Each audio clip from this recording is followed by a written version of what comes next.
So these are the air layering pots that I just got here. This is the small there, and this is the medium size right here. So they're the plastic pods used for air layering branches to get them to grow roots from the branches. So really easy to use. Just wrap it.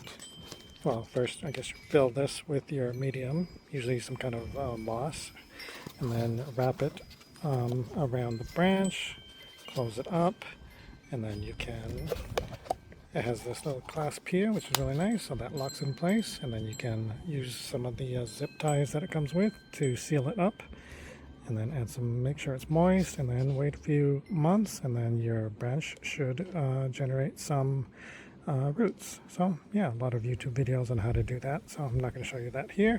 I'll show you what this product looks like.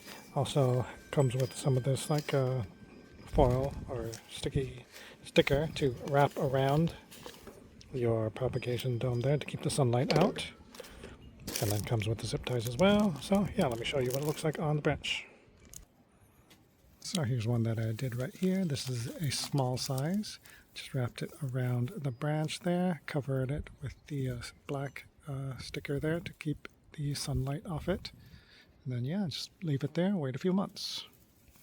And here's a larger medium-sized one that I have right here on this tree. So yeah, I did this a while ago, so I'll just wait a few months and see how it goes. But yeah, the process really is simple. You can find a lot of tutorials on YouTube how to do that. So I used it on this little medium-sized branch right there. So yeah, so I'm really happy with that so far, and really easy to use.